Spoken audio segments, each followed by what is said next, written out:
After a successful reboot of Tomb Raider in 2013 and the much improved Rise of the Tomb Raider, the third installment in Crystal Dynamics' reimagined Tomb Raider series had a lot to live up to. With a new developer in Eidos Montreal at the helm, Shadow of the Tomb Raider takes Lara to the jungles of Peru for what aims to be her deadliest journey yet. However, instead of serving as a memorable climax for Lara's story, Shadow of the Tomb Raider often loses sight of what made its prequel so special and falls flat more often than not. Here are 5 things you should know about Shadow of the Tomb Raider. Number 1. There's a huge focus on stealth combat and not much else. The newer Tomb Raider games have always painted a darker, more realistic version of Lara Croft, one in which she's fighting against the elements for her survival. It makes sense for stealth to be the major focus in combat. Shadow of the Tomb Raider stealth mechanics are solid, affording you plenty of different ways to silently and effectively clear out an area of foes. It's fortunate though that the stealth feels good because not much else about the combat does. Shooting, using cover, and melee attacks all feel inconsistent at best and lead to frustration more often than satisfaction. It's a shame because the 2 previous games had terrific shooting and cover mechanics, but with a new team working on Shadow of the Tomb Raider, it appears as though they were tinkered with too much. Number 2. There's not much in the way of combat anyway.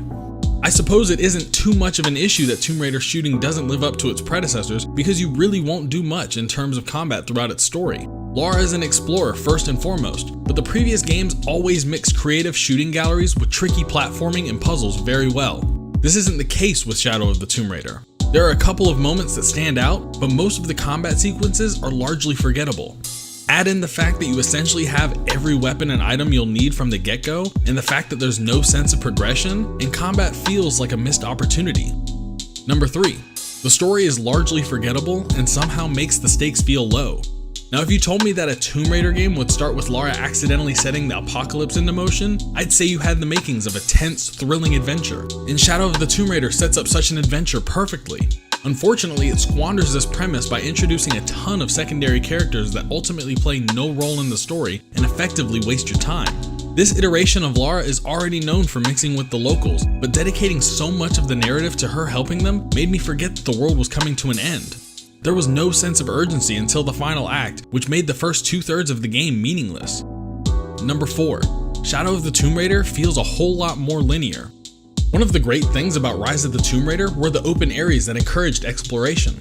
Sure, you could see where you needed to go next in order to progress the story, but Rise did such a great job leading you off the beaten path, melding open world exploration and cinematic linearity. This isn't the case with Shadow of the Tomb Raider. There are still ancient tombs to uncover and favors to do for the locals, but the restrictive level design outside of cities and towns makes exploring a huge pain. Instead of one interconnected landmass to explore, Shadow of the Tomb Raider takes place across several separate areas. This means the only way to get back to some of these areas is utilizing the fast travel mechanic at various camps scattered throughout the game. This also means that if you miss a tomb or secret, getting back to it can be impossible until you get to the next checkpoint. There's still plenty to see and do outside of the main story, it's just that Shadow of the Tomb Raider doesn't seem preoccupied with whether or not you see or do any of it. Number 5. Lara doesn't seem to have learned or changed much. Lara Croft has been the primary narrative focus of these Tomb Raider games. Her struggle for survival in 2013's Tomb Raider and later in Rise of the Tomb Raider gave the character so much more depth and pathos than what she had previously received before.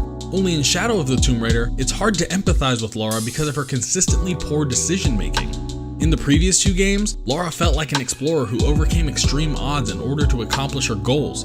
In Shadow, Lara is the harbinger of her own struggles, and while it makes narrative sense for her to want to do everything in her power to make things right, it ultimately feels like she doesn't learn anything or change as a result of her actions.